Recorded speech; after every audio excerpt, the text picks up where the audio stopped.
más información, marca 8900-900. Megaproyectos ilumina tus noches. Coma sano, viva sano, incluye sus compras frutas, verduras y hortalizas de alta calidad. Realice sus compras en Cabasa, donde también podrá contar con otros beneficios como lo son comodidad, seguridad y economía en sus compras. Megaproyectos ilumina tu vida. Megaproyectos te da vida Cali. Megaproyectos contribuye día a día para ofrecerte lo mejor. Para más información, marca 8900-900. Megaproyectos ilumina tus noches. Si querés encontrar el Valle del Cauca, no busques únicamente en el mapa. Busca en cada abrazo. Busca en tu sangre, en tu espíritu y en tu orgullo. Por eso, si querés encontrar el Valle del Cauca, solo tenés que abrir los ojos, porque el valle está en vos. El valle está en vos. Gobernación del Valle del Cauca. Megaproyectos ilumina tu vida. Megaproyectos te da vida Cali. Megaproyectos contribuye día a día para ofrecerte lo mejor. Para más información, marca 8900-900. Megaproyectos ilumina tus noches.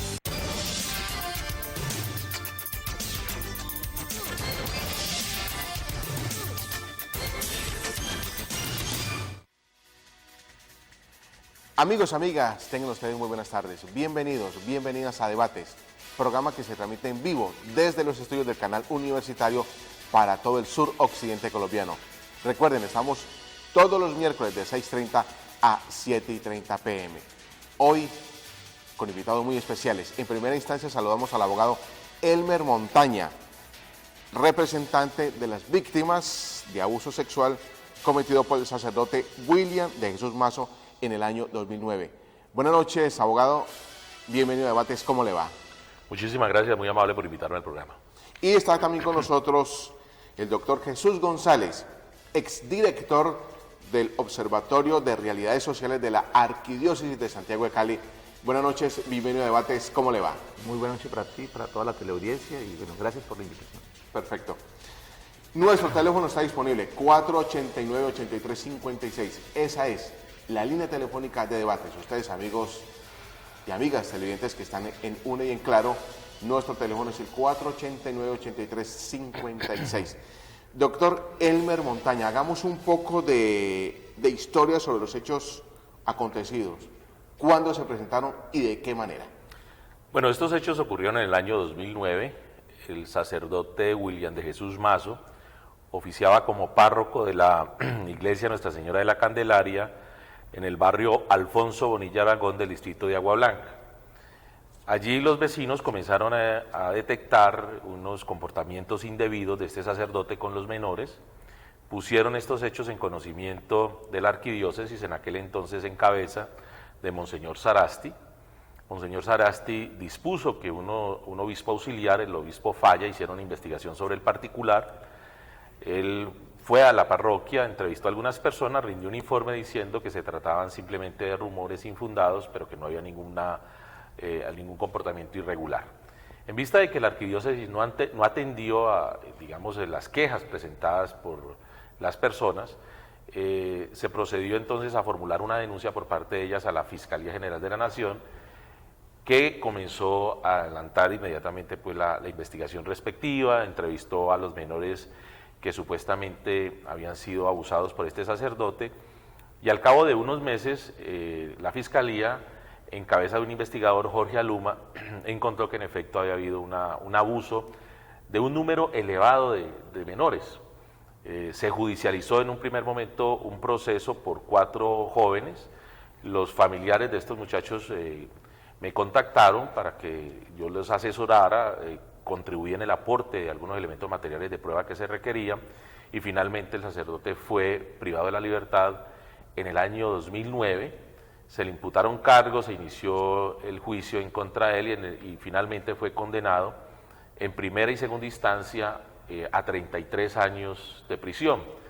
El proceso fue elevado en casación ante la Corte Suprema de Justicia, la Corte no casó el proceso, no lo revisó, por lo tanto estamos hablando de una sentencia en firme. Digamos, ese es el acontecer de lo que ocurrió en el escenario judicial. Viene acompañado de una situación. Una vez la sentencia quedó en firme, se abrió un incidente de reparación integral, que consiste básicamente en brindarle la oportunidad a las víctimas para que le soliciten a la justicia la reparación moral, psicológica y monetaria que consideren tienen derecho. Se presentó ese incidente de reparación integral desde el año pasado, que digamos se ha venido desarrollando con cierta tranquilidad, no obstante pues las demoras propias del sistema judicial colombiano. El 4 de febrero la arquidiócesis radicó un documento que fue leído en audiencia pública en presencia de todas las víctimas, en el cual la arquidiócesis de una manera clara le atribuye la responsabilidad de los abusos a la negligencia de los padres, es decir, a los padres de familia y a los familiares, y de contera, también de una manera muy clara, señala que son responsables de esos mismos abusos los menores, de quienes dice cometieron un delito, por mala educación y por vicios en su comportamiento. Ese hecho de haberle atribuido la responsabilidad a los familiares, a los padres de familia de los niños, pues generó que las víctimas dieran a conocer esa posición de la Iglesia ante la opinión pública, generando pues toda esta discusión que ya lleva algo así como 3 semanas. ¿Cuántos menores representa usted, familiares de menores representa usted, y qué edades tenían cuando fueron violados, abusados? Yo represento 4 menores. Esos jóvenes estaban entre los 9 y 13 años de edad cuando se sucedieron los hechos de abuso. Hay un quinto menor, que era el que el sacerdote utilizaba como gancho o señuelo para llevar a otros niños a la parroquia y abusarlos. Respecto a ese caso, me informaban el día de hoy, ya hubo una sentencia, no sé en qué términos, pero se llevó a cabo de manera posterior ese juicio en contra del sacerdote William Mazo. Pero déjeme decirle algo, cuando nosotros hicimos la investigación como abogado de víctimas, yo colaboré en esa investigación, estuve muy cerca del investigador Jorge Aluma, encontramos que fue más o menos alrededor de unos 30 o 40 niños los que probablemente habían sido abusados.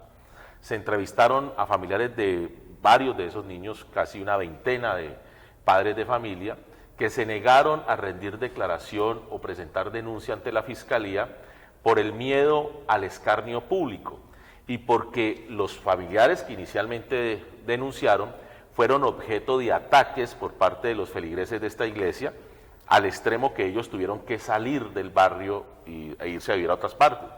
Y los jóvenes que estaban en ese momento escolarizados tuvieron que ser retirados de las escuelas, de los colegios en que estaban cursando sus estudios, porque igualmente recibieron ataques por parte de sus compañeros y fueron sometidos a burlas, etc. Eso, digamos, inhibió, le generó temor al resto de familiares de los niños abusados y por lo tanto no acudieron a la justicia a presentar la respectiva denuncia.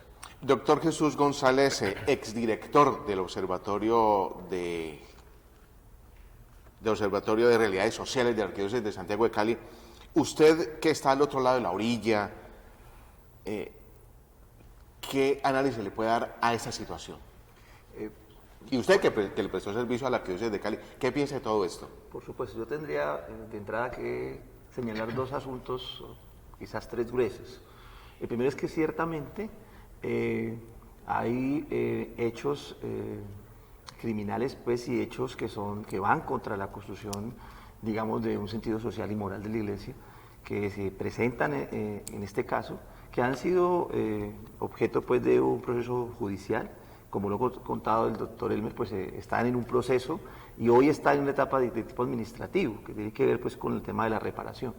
Yo percibo que en el que yo estuve, digamos, en la iglesia, y creo que ese es el espíritu, siempre ha existido un sentido de reparación, un sentido de responsabilidad social. Me parece que los 2 argumentos que se han venido trabajando, sobre todo en opinión pública, parten un poco de asumir que la iglesia no tiene una posición, digamos, hacia adentro y hacia afuera de reparación, y yo quiero decir que eso no es cierto. O sea, yo creo que hay un trabajo muy fuerte de un concepto de justicia restaurativa, de aproximación, de reparación del tejido, de construcción de alternativas Y en eso yo vi muy atento a Monseñor Darío en primer lugar. En segundo lugar, creo que es desafortunado que un debate, digamos, ya propiamente jurídico, no haya llegado a unos términos de conciliación y que ese debate termine, digamos, poniendo un asunto que es un conflicto de sociedad, un conflicto en el cual, por supuesto, hay, digamos, una situación crítica en varios aspectos, termine, digamos, poniéndose en un plano de disputa. Creo que el plano de disputa no ayuda mucho a un marco de reconciliación. A mí me parece que primero hay que pensar en las víctimas. Creo que hay que pensar en que estos asuntos sean elaborados como sociedad, como iglesia, como comunidades. Y me parece en ese sentido que a esto hay que quitarle la espectacularización que puede haber en medios, la disputa, digamos, en torno a bandos, y situarlo en torno, digamos, a cuál es el marco de una sociedad que camina hacia una construcción y reconciliación, que sería factible en términos de justicia.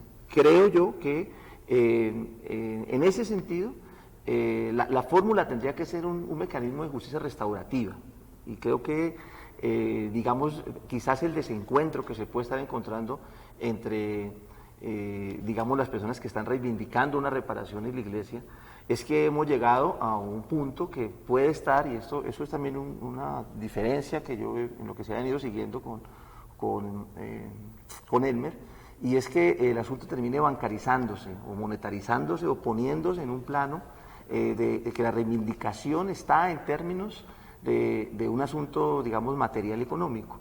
En lo que yo he observado, digamos, en la construcción de iglesia local, lo que he visto es unas grandes previsiones para trabajar en función de la reparación integral. Y seguramente eso puede tener sus dificultades, y creo que en este caso lo que hay es una confrontación de concepciones, de formas de ver el asunto, y uno lo que esperaría es que ese camino sea abordado desde el punto de vista de una reparación integral. Abogado. Bueno, yo sí, digamos, tengo una mirada completamente distinta a la de José. Pienso que la iglesia maneja un doble discurso.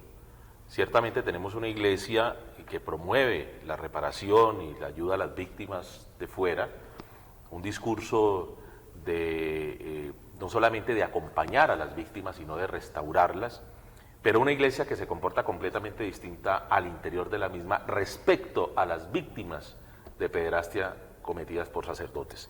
Y la historia sí lo demuestra, no es una simple especulación, no es aquí simplemente plantear un argumento carente de respaldo fáctico. Aquí los hechos son tozudos, y voy a citar simplemente dos ejemplos para que nos situemos en contexto. El caso del padre Víctor Blanco, ocurrido hace ya más de 10, 15 años, ese sacerdote estuvo adscrito a la arquidiócesis de Cali, en un orfanato en el barrio Nápoles, mi casa. Ese señor durante 20 años, al igual que el cura Guillermo, abusaron, yo digo, de centenares de niños, de centenares de niños.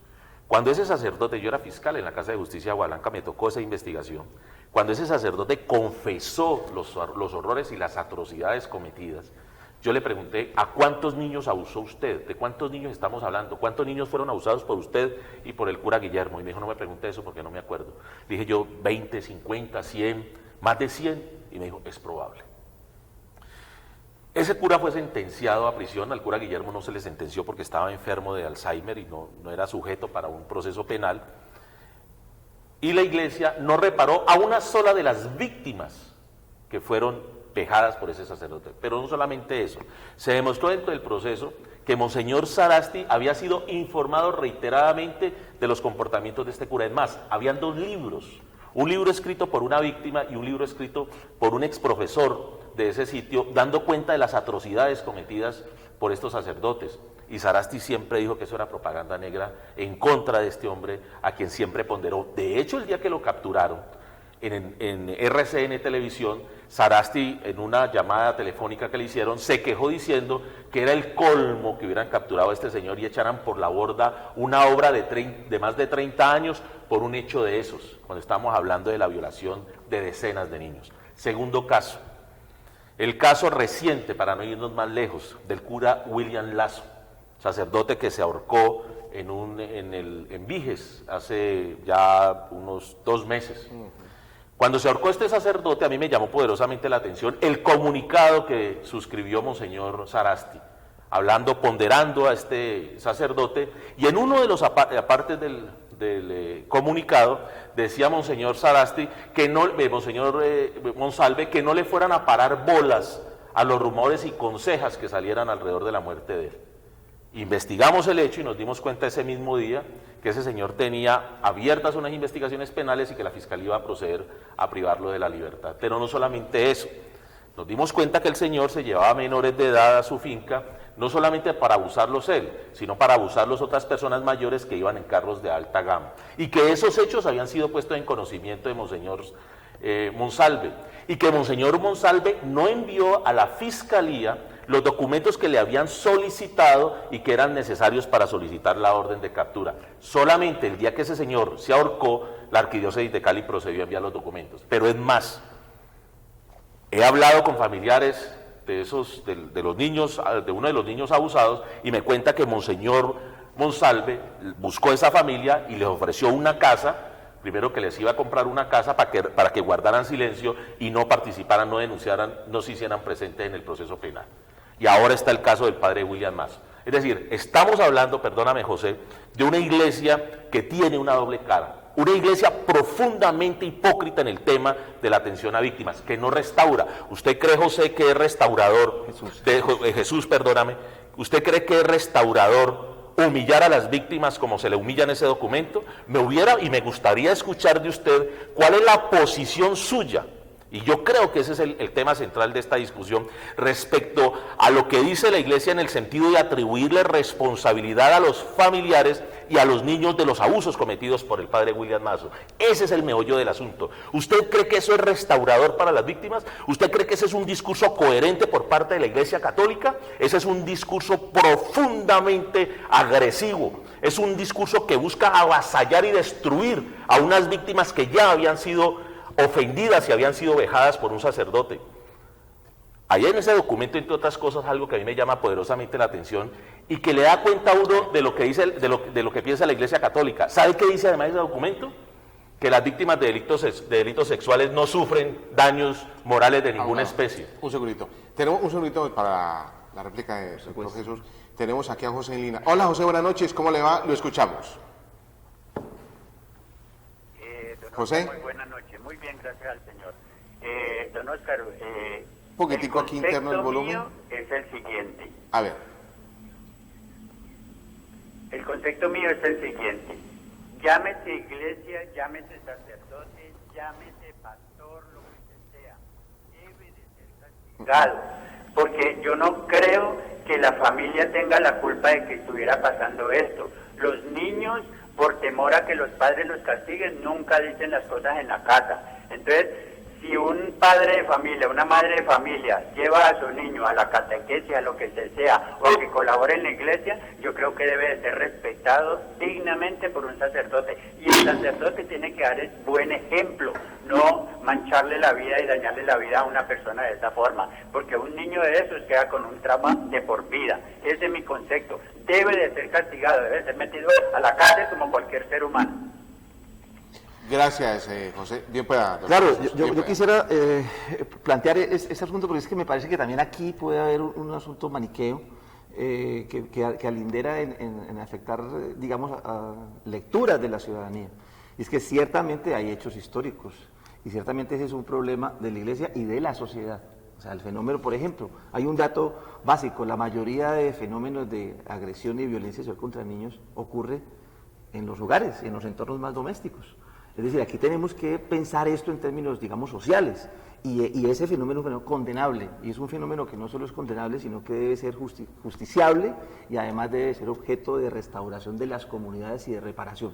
Eso no está en discusión. El asunto es, en este tema específico, en este campo específico, digamos, si efectivamente esto que se está planteando de parte de Elmer no corresponde a un debate propiamente jurídico, ¿sí? Que se pone en un plano de debate público en función de una digamos, matoneo moral.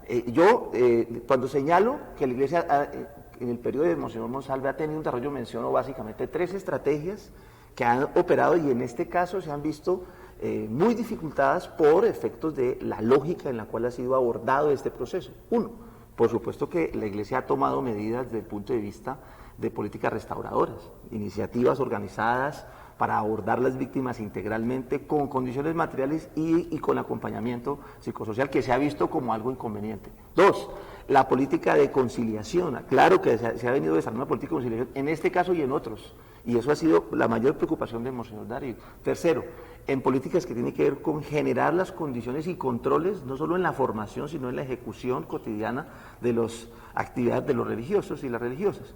Esos asuntos están ahí y se someten a prueba en términos de que sería interesante, digamos, ver qué es lo que la Iglesia estaba haciendo al respecto como medidas preventivas y como medidas de manejo. En este caso, yo creo que lo que choca es que a una lógica restaurativa que venía caminando en ese caso, se le opone... Perdóname. Perdóname, pero es que estamos dando por sentado algo... Claro, pero tú también lo estás pero yo te quiero plantear eso. ¿Qué se estaba haciendo en términos restaurativos? Porque yo sí te digo algo con toda claridad, no se había hecho absolutamente nada por parte de la Iglesia. No es cierto en este caso. Bueno, yo no sé si la Iglesia tenga diseñada una estrategia restauradora o restaurativa en otros casos, pero en este caso le puedo dar fe que no se estaba haciendo. Y yo le digo una cosa a Jesús, si usted tiene pruebas de que se estaba haciendo, le pido por favor que las muestre, pero no es cierto eso. En segundo lugar, el proceso de conciliación que se estaba haciendo con Monseñor Darío de Jesús Monsalve se suspendió hace más de 3 años. Y se suspendió porque la Iglesia no estaba interesada en asumir la responsabilidad ni en restaurar ni moral ni económicamente a estas personas. Yo no sé, y no me voy a meter a discutir eso porque yo no hablo de lo que no sé, si tendrá diseñada una política para otros casos, pero en este caso le doy fe de eso. Bien, eso sería objeto de debate porque... No, digamos, esto más que debate es de pruebas. Claro, de pruebas, y de pruebas que tienen que ver nuevamente en el marco jurídico, ¿sí? Digamos en el contexto del juicio de lo que se viene. Pero en este contexto, pues ahí estamos encontrados, porque claro que hay desarrollos y existieron procesos conducentes a aproximarse a las familias, a generar las condiciones. Pero perdóneme una cosa, Jesús, ¿sabe para qué se acercaron a las familias? Y voy a citar nombres. Pero eso ya son lecturas particulares. No son lecturas, son realidades, por Dios. La psicóloga Mayoma de la Arquidiócesis de Cali, el arzobispo me pidió a mí permiso para hablar con las víctimas, para que eso no ocurriera a espaldas mías. Yo le dije, perfecto, hagan ese acercamiento. ¿Y cuál fue la estrategia? Salir a decirle a las víctimas que yo era un abogado ladrón, que las iba a tumbar. Oiga bien, incluso amenazarlas con el infierno, porque una de las estrategias de Manyoma fue precisamente amedrentar, meterle miedo a las víctimas. Entonces, es decir, aquí estamos hablando de cosas, perdóneme que le diga Jesús, que usted no conoce, pero yo sí quisiera escuchar de usted algo, y ahora se lo planteé y se lo repito con todo respeto. ¿Cuál es su posición? Frente al documento de la Iglesia en el que le atribuye responsabilidad a los familiares y a los niños por los abusos cometidos por el sacerdote? Yo quisiera escuchar de usted ese planteamiento. Te propongo que los escuchemos en el sentido de que vale la pena que nos interpelemos, pero para que haya un diálogo nos podemos dar los tiempos. Disculpe. Listo. Entonces, mira, en ese sentido yo digo, claro, es que la lectura que tú tienes también pasa porque hay, digamos, la lógica de una intervención legal que busca la restauración, en la que tú asumes la defensa mediante un convenio, contrato con las víctimas como abogado profesional, en la que emergen dos lógicas. Una lógica de restauración que pasa por lo económico, que pasa, digamos, por toda esa disposición, y una lógica en la que la Iglesia va hacia lo restaurativo. Y yo creo que ahí hay un choque, eso en primer lugar. Creo que eso es lo que genera, cuando ya se van al argumento jurídico, pues obviamente que una organización como la Iglesia se tiene que defender y entrega unos argumentos que van a prueba. Y paso a lo que tú me estás pidiendo, que me parece que por supuesto sí tiene respuesta. Cuando tú coges un documento como el que se ha presentado, pues estás hablando de la estrategia de defensa jurídica, y yo creo, y en clase de discusión, considero lo siguiente. Mira, en primer lugar creo que, y esto pues yo lo veo en la mediana distancia como un analista, yo creo que un fenómeno de reparación tiene que pasar, pues por supuesto, por los actores involucrados, ¿sí? Me parece que desde el punto de vista de la reparación, a la Iglesia le corresponde defender si ha incurrido o no en asuntos que vayan, digamos, que hayan favorecido esa situación o que hayan facilitado esa situación, y ese es su lugar. Pero también en ese argumento aparece un hecho que yo creo que se ha leído mal, y es que victimizar las víctimas no es que se insista en reconocer que hay unas condiciones, un contexto social. Tú y yo conocemos muy bien Agua Blanca, conocemos el Valle Bonilla Aragón, si no estoy mal, ¿sí? Conocemos ese contexto y se reconoce que hay unas condiciones sociales, sociofamiliares, y lo que se dice es hay que tener en cuenta el contexto en el cual esto se da y hay que referenciarlo. Yo, en mi gusto, en gracia de discusión, creo que este es un tema que debería ser abordado más del Código de Infancia, y creo que situarlo en el marco del Código de Policía puede ser desafortunado. Pero lo que yo trato de señalar respecto a eso es que a mí me parece, Elmer, que sacar esa expresión, dos expresiones, y situarlas en un contexto de que la Iglesia está victimizando la población. Perdóname. Yo tengo que tengo que decir algo. Tengo que decir algo. No he leído el documento. No ha leído el documento. Por Dios. No han leído el documento. El documento no son dos frases, por Dios. Va de la página 13 a la 19. ¿Cómo me vas a decir que entre la página 13 y la 19 van a estar dos frases? Por Dios. A Maritza. Hola, Maritza, ¿cómo le va? Buenas noches.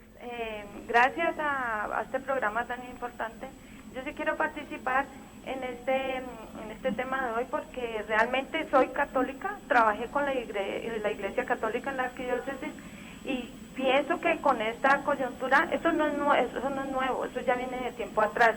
Llevamos siglos de siglos la Iglesia cometiendo errores, tapando a la misma Iglesia, a los sacerdotes. Entonces pienso que ya es hora de que la Iglesia de verdad revise las personas que tienen allí para sacerdotes, revisen qué es lo que están haciendo mal, porque están haciendo daño a su propia Iglesia. ¿Quién en estos momentos, quién va a estar creyendo en la Iglesia? Si se le dejan a unos niños allá, puede que vayan, puede que los atraigan los curas, lo que sea, pero los están dejando allá en manos de los curas y los curas lo que responden es con estas situaciones de abuso, de cosas que no es para propio de la Iglesia. Para nosotros la Iglesia es un ente que tiene respeto, pero más respeto aún merecen los niños que son confiados a un alto jerarca y van a responder con estas situaciones. Ya es hora de que la Iglesia responda. Ya la justicia hizo lo que tenía que hacer, entonces que ellos respondan. El Señor Jesús dice que no se debe llevar solamente al plano económico. Entonces, ¿cuál es la respuesta que tiene en concreta la Iglesia? ¿Cuál es la reparación? Que responda primero con lo que les impone la ley y después ellos ya que miren cuál va a ser la situación que ellos van a seguir realizando en sus curas. Esa es la opinión que yo tengo. Okay. Ya basta de tanto delito contra los niños y que los curas queden impunes. Gracias. A usted, Marisa, gracias por comunicarse con nosotros, 489-8356. Estamos dialogando con el doctor abogado Elmer Montaña, representante de las víctimas de abuso sexual cometida por el sacerdote William de Jesús Mazo en el año 2009, y con Jesús González, exdirector del Observatorio de Realidades Sociales de la Arquidiócesis de Santiago de Cali. Abogado Elmer Montaño, ¿a cuánto asciende la indemnización para las familias de las víctimas de abuso? Bueno, antes de responderle eso, le voy a responder claramente, le quiero hacer una aclaración a Jesús. Perdóname, y te la quiero hacer con todo respeto. El documento entre la página 13 y 19, es un documento de 26 páginas, no contiene dos expresiones.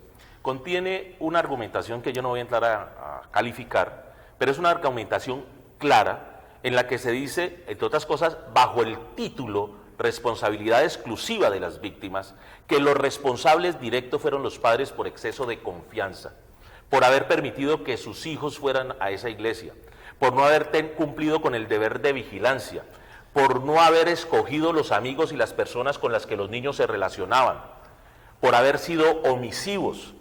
Y claramente señala que ese exceso de confianza lo quieren utilizar ellos ahora para fungir, lo dicen en un tono irónico, como víctimas y solicitar una reparación. Perdóname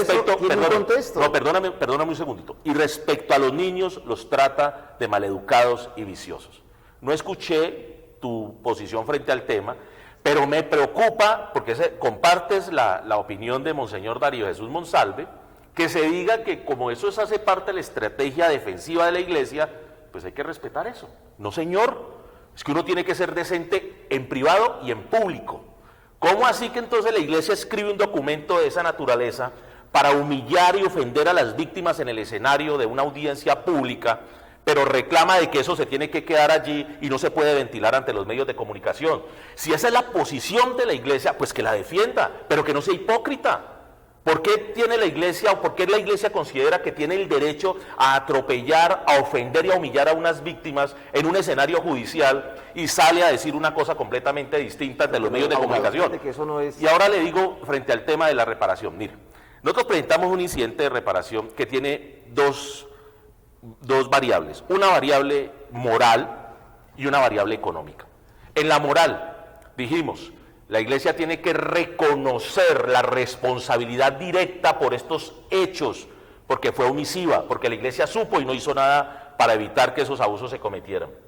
Y en segundo término, presentamos una demanda en la que nosotros, de acuerdo con la ley, porque no nos estamos inventando nada, y acompañados de una jurisprudencia de la Corte Suprema de Justicia, pues hicimos unas reclamaciones diciendo que a cada una de las víctimas les fijaran como sanción, debido a la gravedad del delito, y nadie me viene a decir ahora pues que una violación no es grave, o como dice la Iglesia, que no produce ningún tipo de daño moral. O sea, ¿cuánto asciende por cada uno de ellos de 1.000 salarios mínimos legales mensuales vigentes? Y escúcheme una cosa. ¿Y cuántos son? No, escúcheme una cosa, son 4 personas.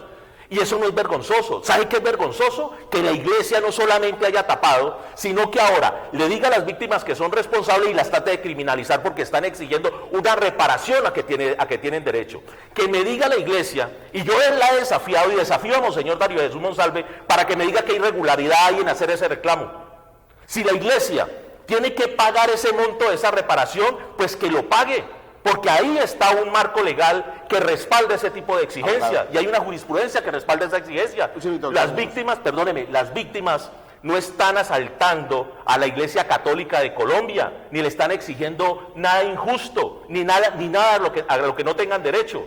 La que no tiene derecho a criminalizarlos, la que no tiene derecho a achacarle la culpa y la que no tiene derecho a tratar de exhibirlos como unos avariciosos, es la Iglesia colombiana, que ahora, con el pretexto de no pagar los 9.000 millones que no lo va a fijar el juez, porque es que se pidieron, mire, las expectativas son supremamente altas, por una sencilla razón, porque los abogados, cuando presentamos nuestras demandas, y hay un rango de 0 a 1.000, pues pedimos 1.000, y le decimos al juez, mire, como el rango va de 1 a 1.000, señor juez, fíjele 1.000, ya le corresponde al juez en su sabiduría decidir entre 1 y 1.000 qué es lo que fija. Yo no soy el encargado de fijar esa reparación.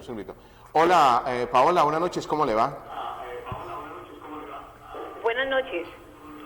Le escuchamos bien, pueda. Primero me gustaría, frente al debate, pues me parece que le pediría al abogado, con todo respeto, pues que así como Jesús Darío lo escuchó, también sería bueno que él se calmara un poco y escuchara, ¿no? O sea, me parece que me vale un poco a la soberbia, y sé que el debate está en público, estamos escuchándolo muchas personas, se dirige a la Iglesia con mucha rabia, se te nota de pronto la rabia. Yo soy Iglesia porque soy católica, no, como católica no, tampoco estoy de acuerdo pues con los abusos ni nada de eso, pero me parece que no podemos estar pensando hoy que nosotros todos somos culpables o que estemos juzgando de una manera u otra. ¿A qué invito yo en este momento? Como institución, la Iglesia tiene derecho a la defensa. Elmer, como abogado, está atendiendo y está participando como defensor en un extremo, y la Iglesia como defensora tiene que tener su defensa en el otro punto, ¿cierto? Me parece que sería muy bueno fijarse hoy desde allí, que Elmer de pronto, ¿por qué no nos vuelve público también el documento del que tanto nos habla, documento que ya conocemos parte de la Iglesia, que se ha vuelto pues como que de alguna manera todo en contra de la Iglesia? Yo hoy estoy hablando como Iglesia, como miembro activo de una Iglesia católica, a la que obviamente se han cometido muchos errores, pero también le conozco muchas cosas buenas y mucho trabajo por los niños y las niñas también, que han sido víctimas en otros espacios, no solamente de abusos sexuales, sino de la guerra, sino de la indiferencia de la sociedad. Me parece que la Iglesia ha venido también haciendo un trabajo que hoy muchos sacerdotes lo han podido mostrar, muchos fieles, muchos laicos católicos hacen ese trabajo, incluso el mismo Observatorio de Realidades Sociales en las comunidades lo ha realizado. Entonces me parece que hoy a qué tenemos que invitarnos nosotros, primero a mermar a los gritos. A mí me parece que es un debate, pero que un debate de ser muy educado, muy formal. Me parece que debe informarnos, que debe ponernos la información que él me está dando, pues que quiere como que solamente lo escuchemos a él. Qué bueno que también pudiera dejar hablar a Jesús Darío y pudiéramos saber cuál es la posición desde allá, porque una es la posición del abogado, otra ha sido la voz de la iglesia. Monseñor ha salido y también ha contado su parte. Me parece que la iglesia ha sido responsable dentro de las situaciones que ha venido presentando. Me parece que hay 9.000 millones ahí en juego, pero que más que esos 9.000 millones son unos niños, que ya hay una persona pagando cárcel por eso, y que la institución se está defendiendo como institución, lo que no quiere decir que entonces hoy le apostemos a la soberbia, que le apostemos al odio, al rencor, sino que me parece que en este país queremos construir desde otras bases, construir una paz y formar, pues que entonces también desde ese debate podamos realizar. Paula, gracias por comunicarse con nosotros. A propósito del doctor Jesús González. No, yo creo que hay formas de debatir y yo entiendo. Yo, digamos, tengo otra manera de presentar argumentos y de pronto sobre los que uno tiene, pues uno lo que hace es recabar. A mí lo que me preocupa es que esto, que digamos evidentemente es un impasse y un conflicto y que tiene elementos de problemática social. Y yo creo que el argumento que ha presentado la Iglesia, sin yo ser un portavoz de la Iglesia, pero ser alguien que ha estado muy cercano, en particular muy afecto a Monseñor Darío, lo que estoy viendo es que está tratando de situar en un juicio de responsabilidades de reparación que se ha monetarizado, se ha bancarizado, se ha situado en términos, digamos, estrictamente económicos, pues una defensa. Y una defensa que le corresponde por, digamos, pensar en su feligresía, y en esa defensa ha situado que en el contexto de reparación tienen que asumir responsabilidad de diversos actores en la sociedad frente a este tipo de problemáticas que no solo son iglesias, sino que también son sociedad. Yo estoy seguro que el sentimiento y la disposición del arzobispo de Cali por sus actuaciones y por la manera como ha llevado asuntos que yo le he visto, no está en la línea de revictimizar, ni de victimizar, ni incluso desconocer la necesidad de unos caminos para reparar tan dolorosos hechos y en prevenir esos hechos. Creo que en ese hecho, digamos, en Cali quienes conocen ese testimonio de Monseñor saben que ahí no le anima un gesto insolidario, un gesto individualista o un gesto particular, y mucho menos de estar poniendo tras bambalinas y escondiendo responsabilidades. El último hecho, entre otras cosas, está mediado por eso, por no permitir que no se asuman las responsabilidades de que le corresponde repetir. Y finalmente quisiera en ese sentido decir algo que me parece clave. A mí me parece también que esta situación de disputa también genera unos efectos que son antirreligiosos, que van contra, digamos, que atentan, digamos, también contra digamos, la construcción social de iglesia. Y hay muchas iglesias en ese sentido, es decir, hay muchas formas de expresión de iglesia. Cuando se generaliza y se comienzan a generar, digamos, un señalamiento práctico, pues también comienza a generarse un entorno en el cual sectores de la sociedad se sienten vulnerados. Y a mí me parece, en ese sentido, que el enfoque tendría que, y yo invitaría a Elmer, digamos, por el tono en que está planteando el asunto, que se pudieran pensar enfoques así. Por supuesto que este va a ser un debate jurídico, que va a tener un juicio, y yo creo que va a ser largo, dadas las condiciones en que se ha planteado, que ese juicio tenga su curso normal, que ahí se aporten todos estos elementos de enjuiciamiento, y que en la dinámica social tratemos de avanzar más allá de la lógica de la disputa concreta y puntual, digamos, también a situar esto en términos de cuáles son las alternativas de las salidas. Creo que en ese plano es que tiene que darse el diálogo, porque lo otro puede ser también hacerle un gran favor, digamos, a un enfoque del trabajo con las víctimas, a propósito de este país que ahora se viene un tiempo inmenso de reparación, digamos, a situarlo todo en el plano de la bancarización de la monetarización, y ahí termino respondiéndole a una de las niñas que planteaba, pues claro que tiene que haber justicia material, claro que tiene que haber reparación material, claro que tiene que haber recursos para generar condiciones alternativas de dignidad, pero eso no puede pasar por una lógica de monetarización de la victimización. El 8 de mayo hay otra audiencia a propósito. Douglas, buenas noches, brevemente su opinión. Sí, buenas noches, ¿me escuchan? Perfecto. Aló, buenas noches. Lo escuchamos, bien pueda. Gracias. Un segundo, aquí ya estoy cuadrando. Muchas gracias para felicitarlos por el debate, muy intenso, muy interesante, felicitarlo a Jesús, al doctor Peile, que también se calme un poco, se le nota cierta rabia. Yo quiero preguntarle a Jesús si, pues, o sea, como sabemos de que han habido doctores violadores, profesores violadores, Yo pienso, ¿será que también el Ministerio de Educación tiene que pagar y resarcir cuando en un colegio a algún niño es violentado, o el sindicato o la agremiación también de médicos? Yo pienso que la institución católica tiene 800.000 servidores que han servido con mucha dignidad en el mundo, y estos casos son la excepción. Entonces se nota como ese rabia, ese matoneo contra la Iglesia de declararla culpable antes de juicio. Y esos 9.000 millones que están pretendiendo el doctor, me parece que no son dineros de la Iglesia prácticamente, son dineros de la gente humilde que se sirve de los bienes de la Iglesia. Muchas gracias, feliz noche. A usted, doctor, brevemente, doctor Jesús González. No, yo creo que eso tiene que ser objeto de un caso juzgado específico. Es decir, si se demuestra, en este caso, que la Iglesia Católica conestó, facilitó, impulsó, fue cómplice, intentó esconder pruebas, como se ha estado diciendo, generó una cortina de humo. En el caso de la justicia, pues por supuesto que le corresponde una responsabilidad. Si eso no es así, pues seguramente el juicio será diferente. Aquí hay varios elementos que Perdóname, pero es que yo sí quisiera hacer una aclaración. Perdóneme. Creo que es un tema jurídico, y yo lo invitaría a que leyera las sentencias de la Corte Suprema de Justicia de la Sala de Casación Civil, que no tiene esos elementos que usted acaba de plantear. Para que responda directamente la Iglesia, basta con que se trate de un miembro de la Iglesia, en este caso un sacerdote, en cumplimiento de su función ministerial, que haya cometido ese delito en el ámbito de esa función ministerial, en un escenario propio de la Iglesia. Esto fue cometido en una iglesia y una parroquia, y que para ese efecto se haya prevalido de la confianza depositada en él. Y aquí se dan todos esos presupuestos.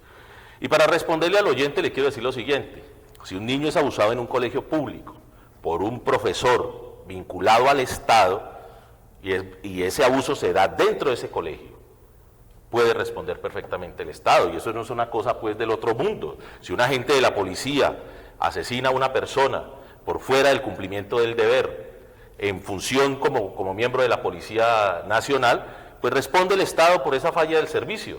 De manera que eso no lo estamos inventando nosotros ahora. Si el hijo menor comete un delito, responde el papá pecuniariamente, y eso lleva centurias, más de una centuria existiendo. Pues ahí hay formas de interpretación, porque también tú estás entrando en una materia que implica una interpretación particular. Perdóname, los padres responden por los actos de los hijos, los patrones por los actos de los subalternos. Eso no nos lo estamos inventando nosotros, ni estamos tratando de forzar una jurisprudencia. Y yo sí quisiera recabar sobre un asunto. Mire, el tema de la justicia restaurativa, del que te he oído hablar en varias ocasiones, es una justicia que no la practica la Iglesia Católica caleña. Porque es que para que hablemos de justicia restaurativa, tenemos que hablar primero que todo de que haya un reconocimiento por parte del victimario o quien se crea responsable del hecho. Tiene que haber reconocimiento, tiene que haber verdad. No puede haber un ejercicio de justicia restaurativa sobre la base de la mentira. Y el ejercicio de restauración implica un respeto a la dignidad del otro. Y resulta que le he escuchado a usted ya en varias ocasiones el argumento de que la Iglesia Católica tenía el derecho de defenderse de cualquier manera, porque se trataba simplemente de una defensa en un ámbito judicial. Perdóname, planteo esto. Yo he dicho aquí algo, y vuelvo y lo insisto, y lo digo con todo respeto de los feligreses católicos. Estoy hablando de miembros de la Iglesia Católica, no de la comunidad católica. No estoy hablando del católico que nos está hablando. Estoy hablando de unos jerarcas hipócritas de la Iglesia Católica, que predican la justicia restaurativa y no la practican. Mire, en un país donde la corrupción es el más grande problema que tenemos, yo he escuchado en varias ocasiones decir a la Iglesia Católica que aquí no podemos imponer la tesis del todo vale, que para obtener ciertos objetivos no hay que acudir a cualquier tipo de medios, que el fin no justifica los medios, que hay que ser respetuoso de la dignidad humana. Se lo he escuchado a la Iglesia Católica, pero resulta que cuando a la Iglesia Católica le toca en el bolsillo, entonces se olvida de eso, entonces practica el todo vale. ¿Qué es el todo vale? Podemos aplastar la dignidad de las víctimas, podemos mentir, podemos distorsionar la realidad, podemos convertir a la víctima en victimario, podemos achacarle la responsabilidad a los niños. ¿Cómo se le ocurre, y esa es la indignación, y perdóneme por eso, es la vehemencia con la que hablo, cómo se le ocurre a la iglesia ser tan canalla de decir que esos niños son unos sacerdotófilos, pues, que abusaron, que se pusieron de acuerdo para abusar de un sacerdote? Y no le he escuchado a usted, Jesús, hablar con indignación frente a esa posición infame de la iglesia, y me llena de rabia. Y le ruego, me disculpen los señores televidentes, pero no puedo expresar esto con menos vehemencia y con menos dolor y con menos rabia, y sí tengo rabia, porque es que a las víctimas no se les puede tratar de esa manera. No puede ser que desde el poder que tiene la Iglesia Católica, que tienen algunos jerarcas de la Iglesia Católica, se den ahora la tarea de pisotear y aplastar a las víctimas, y luego traten de hermosear los discursos a decir, un momentico, es que nos estábamos defendiendo, es que nos está metiendo la plata al bolsillo, nos podemos quebrar, y como nos podemos quebrar, todo vale. Por eso hoy le mandé una carta a Monseñor Darío de Jesús Monsalve, que se ha dado la tarea de atacarme, de quererme desprestigiar. Me ha calificado el hijo del demonio, el hijo de las tinieblas, el lobo. ¿Qué se hace con los lobos, dígame? A los lobos se les mata. Cuando el rebaño está en peligro, se le dice al leñador, vaya por el lobo y mátelo. Y Monseñor me está calificando que yo soy un lobo que tiene en peligro la arquidiócesis de Cali. Y digo esto, y perdóneme, quiero terminar con esto, y lo ruego me disculpe por hacer esta manifestación. Le he dirigido una carta abierta a Monseñor Darío Jesús Monsalve, ya debe haber llegado a su despacho, donde le digo que esos calificativos, además de desafortunados, me ponen en peligro a mí y a mi familia. Yo soy un abogado honesto.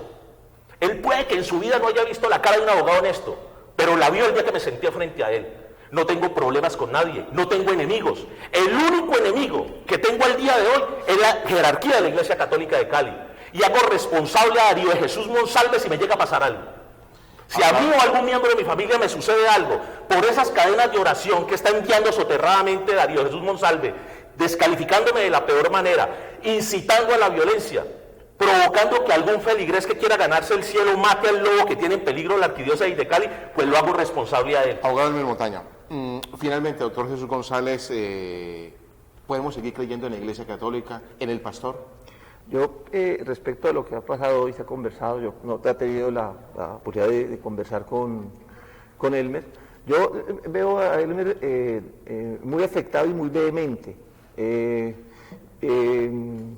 Y me da la impresión que este asunto trasciende al propio caso y al propio escenario. Nos está poniendo un escenario político, está poniendo el asunto escenario ético, moral, de juicio moral, y un escenario político que finalmente pone la situación en elevar el nivel de un mecanismo que tiene que manejarse en justicia, proyectándose hacia una querella más política, y me parece que eso debería rectificarlo, porque, digamos, esta conversación muestra un poco eso, es decir, si se trata de que cada uno ponga su punto de vista sobre el otro, digamos, de avasallarnos con argumentos, y además de generar una situación que alindere en un plano, digamos, de afectación, de riesgo de vida. No, yo creo que la Iglesia Católica y Monseñor Darío son gente de paz, y son gente de una gran conciencia social y una gran conciencia popular y un gran sentido de justicia. Y yo, que no soy portavoz de la Iglesia Católica, pero que pues he estado cerca y he podido leer las situaciones que se están presentando, quisiera pensar que para este tipo de casos hay justicia. Nos duelen las víctimas, necesitamos que haya justicia, por supuesto, pero esa justicia tiene que elaborarse saliendo, digamos, de los prejuicios, y los prejuicios pueden volverse, digamos, un conato que eleve la tensión, y esto hay que pensarlo en clave de unas alternativas de tipo real, y reitero, es lo restaurativo, no es la monetarización de las víctimas. Doctor Jesús González, exdirector del Observatorio de Realidades Sociales de la Arquidiócesis de Santiago de Cali, mucha suerte y que Dios nos ilumine en este caso, mucha suerte. Muy bien, muchas gracias. Doctor Elmer Montaña, representante de las víctimas de abuso sexual cometida por el sacerdote William de Jesús Mazo en el año 2009, que Dios lo ilumine, ojalá esto termine bien. No, y digamos, quiero ofrecerle disculpas a la teleaudiencia por no ser políticamente correcto. Voy a seguir indignado, y voy a seguir indignado hasta el día que la Iglesia se retracte y reconozca la canallada que ha cometido hasta el momento con estas víctimas. Y voy a seguir siendo la voz de las víctimas hasta el día que me silencie. Y les ruego de nuevo, me disculpen por no manejar un lenguaje, digamos, académico, acartonado frente a una situación que ciertamente se salió de contexto, no por culpa de las víctimas, sino de la cicatería y de la mezquindad de los jerarcas de la Iglesia Católica de Cali. Amigos, amigas, Debates está todos los miércoles de 6:30 a 7:30 p.m. y usted lo puede observar en YouTube como Debates Televisión. Así, YouTube, Debates Televisión en cualquier lugar del mundo. En segundos volvemos con más En Debate. No se retire.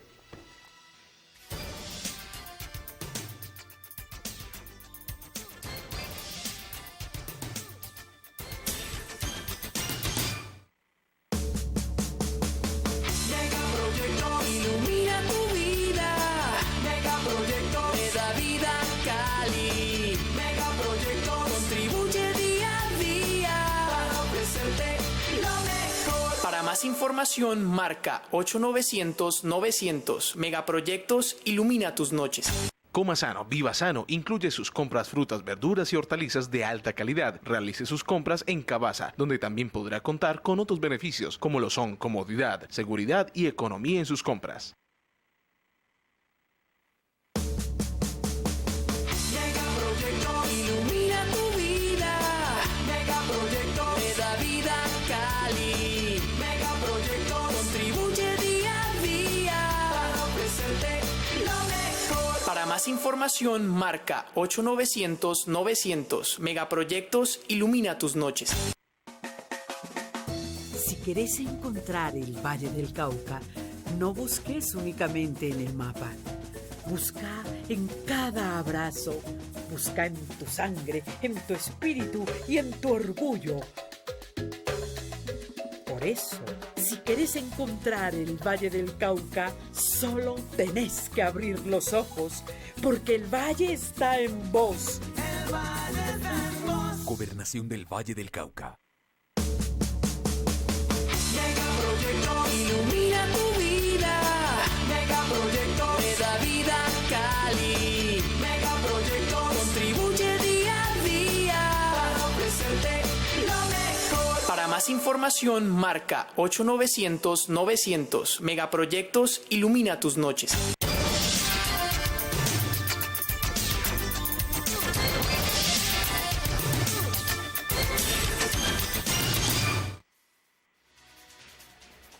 Amigos, amigas, continuamos en Debates, miércoles de 6:30 a 7:30 p.m. En YouTube, usted lo puede observar más adelante, como Debates Televisión, el programa completico. A continuación, tenemos una noticia bien interesante para Santiago de Cali y el territorio vallecaucano. Una nueva forma de trabajo en Cali abre segunda sede en Unicentro. La idea es de 4 emprendedores, Abraham Strelick, creo que lo estoy pronunciando más o menos bien, Abraham Strelick, Andrés Otoya, Mario Forero y Keith Stappel. Keith Stappel. Y Abraham Strelick fue un fundador conmigo, pero ya no está, es Pablo Otoya, el otro socio. Aquí está, Keith Stappel precisamente. Buenas noches. Bienvenido a Debates, ¿cómo le va? Muchísimas gracias por la invitación. ¿Quién es Keith Stappel? Keith Stappel, caleño de nacimiento, de papá holandés, mamá de pradera, ¿ve? Una mezcla atómica, sí, que llevo toda la vida trabajando acá. Y bueno, aquí haciendo una apuesta importante para la ciudad con un modelo de negocio bien interesante. Pero ustedes recientemente lo vimos en televisión. ¿En qué canal y en qué programa? Sí, en el 2005 me presenté al programa El Aprendiz en Caracol y me gané el programa El Aprendiz en ese año y trabajé con el Grupo Aviatur durante casi 6 años. Caramba. Trabajé con Jean-Claude Besudo en un proyecto de concesiones de parques naturales. Adelantamos los proyectos de servicio ecoturísticos en Tayrona, Gorgona, Nevado, Jamacayacu, Otún, Quimbaya. Construimos 2 casas navegantes en el Amazonas, trajimos un catamarán Nemo, que fue muy especial, que tuvimos en Buenaventura durante ya 2 años, pero ya se lo llevaron para Galápagos porque todavía no falta el tema de turismo, pero eso es otro tema hoy. ¿En qué consiste la idea de una nueva forma de trabajar en Cali? Bueno, una nueva forma de trabajar es Yoffice. Yoffice es un modelo de oficina flexible para el ejecutivo de hoy. Eso quiere decir que uno ya no necesita tener una oficina y pagar una oficina permanentemente con los costos que eso acarrea, sino pagar por la oficina que consume. Usted puede estar trabajando desde su casa hoy en día, que es un modelo el más económico, y usted con su presupuesto está invirtiendo los recursos en su producto o servicio, que es lo que está despegando su compañía. Entonces ya no necesita pagar una oficina, sino cuando necesita reunirse con un cliente, con un proveedor, con alguien importante, usted reserva una oficina, reserva una sala en cualquiera de nuestras 2 sedes, en Centenario o en Unicentro, y usted paga solamente por eso. Eso es para un público específico, y hay otros que son empresas que están ya más formalizadas, que para reducir sus costos, nosotros nos encargamos de todo el back office, ponemos recepcionistas, números telefónicos, les contestamos las llamadas, les hacemos la limpieza, el mantenimiento, y la empresa se enfoca en lo que realmente les agrega valor a ellos. Eso quiere decir que las compañías hoy no necesitan estar pensando en la parte administrativa ni de infraestructura, sino dedicarse a lo que realmente les produce. ¿Cuál es la diferencia entre una oficina tradicional y una oficina Jofis? Una oficina tradicional es la que normalmente nos acarrea costos, además del arrendamiento, el tema de seguros, de tener una persona, una secretaria, una recepcionista que nos esté contestando el teléfono, todos los costos inherentes a iniciar una operación, aquí usted los tiene con un solo pago a un 20-30% más económicos. ¿Cuándo se montó la primera oficina en Centenario y cómo les está yendo? La idea nació en el 2012, yo había salido de Aviatur y estaba regresando a la ciudad de Cali, ahí fue donde con Abraham montamos el primer piloto y con otras 2 personas. Fue en el 2012, hace ya 4 años que arrancó, vamos para 5 este año, y tenemos una ocupación por encima del 85%, Centenario está muy bien posicionado, hemos hecho un trabajo muy interesante en la ciudad, nos hemos dado a conocer con la diferente institucionalidad y llegando cada vez a que nuestro modelo lo conozca más. Sabemos que nos conoce, pero necesitamos que nos conozca muchísima más gente, y viendo la necesidad y los temas y los problemas de movilidad, empezamos a percibir que se necesitaba esa misma operación en la parte sur de la ciudad. Y eso es lo que hemos hecho. El 6 de febrero abrimos con 750 metros aquí enfrente en la ciudad del Unicentro. En Unicentro. ¿Qué personas llegan a ocupar puestos allí? Todo tipo de personas. Nosotros tenemos desde el abogado, el contador, la persona, el diseñador industrial, el diseñador gráfico, el publicista que necesita un espacio para sentarse a trabajar por horas, porque uno lo puede alquilar por horas, por días, por semanas, por meses, hasta una multinacional como Pfizer, que nosotros le hacemos en Centenario, le tenemos un espacio importante de 250 metros cuadrados donde están farma y consumo. Pero el mensaje hoy es, no solamente es para las multinacionales, para la persona de a pie. Lo que queremos invitarnos y decirles es que tenemos productos de más o menos 5.300 pesos le cuesta una oficina al día. Y usted me dice, uno vale 2 tintos. Pues sí. Eso no cuesta 2 tintos. Pero es un plan de 179.000 pesos donde usted por esa mensualidad puede tener oficina diaria. ¿Por qué decidió quedarse en Santiago de Cali, hacer empresa en esta región, en esta ciudad? Porque esta tierra es la más bella de todas. Este clima, la gente, la familia. Yo me devolví de Bogotá en el 2011, finales del 2011. Y yo creo que me demoré. Bogotá es muy chévere, Bogotá es muy frío. Pero no, Bogotá es una cosa muy dura. Sí, mucha gente que se está... Yo te digo que Cali tiene unas ventajas... A montar empresas, sí. Y hay una diáspora que realmente está regresando. Ahí mirar la parte de la Cámara de Comercio, Inves Pacífico, hay mucho, la misma FDI, Alejandro Eder. Hay mucha gente regresando a la ciudad, viendo con muy buenos ojos la ciudad, porque también hay otras cosas que están alineando, la parte política. Hay 2 alcaldes que vienen trabajando en una línea que uno ve positiva, los empresarios empezamos a verla positiva. Está el tema de la Alianza Pacífico, hay oportunidades gigantes para esta región. Nosotros debemos ser la plataforma logística del país, y hacia allá están enfocando todos los esfuerzos las instituciones hoy en día, y creo que el Valle tiene mucha oportunidad. Las personas que deseen conocer más sobre ustedes, ¿cómo pueden ubicarlos? Nos acceden al www.jofis.com.co o al PBX 489-7900 y le damos absolutamente toda la información. Aprovechenlos que estamos abriendo y estamos dando 2 meses gratis para las personas que cierren en febrero oficinas acá en la sede de Unicentro. ¿Ya arrancaron o van a arrancar muy pronto? No, ya arrancamos, ya. Desde el 6 de febrero estamos operando. Pero ya es completo con todo. Con todas las de la ley. Hoy está una empresa chilena viendo absolutamente toda la planta de producción que van a traer desde Cundinamarca, que están en Mosquera, la van a poner en la zona franca del Cauca. Están llegando empresas al Valle y eso es lo que más necesitamos. Centenario, Unicentro, ¿dónde quiere llegar? Nosotros queremos llegar al país, nosotros queremos hacer una muy buena propuesta local para después abarcar la parte regional y posteriormente nacional. No, la idea de Jofis es llegar a tener puntos y centros de negocios en todas las ciudades del país. Muchas gracias, mucha suerte. Muchas gracias por la invitación. Una nueva empresa, una nueva forma de trabajar en Cali.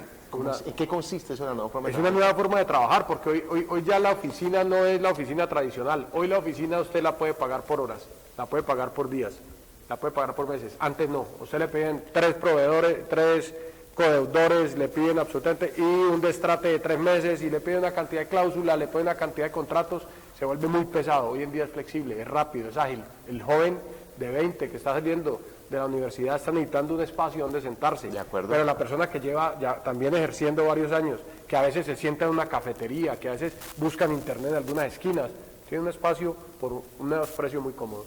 Una nueva forma de trabajar en Santiago de Cali abre segunda sede en Unicentro. Visítenla. Doctor, mucha suerte. Muchas gracias. Kiss.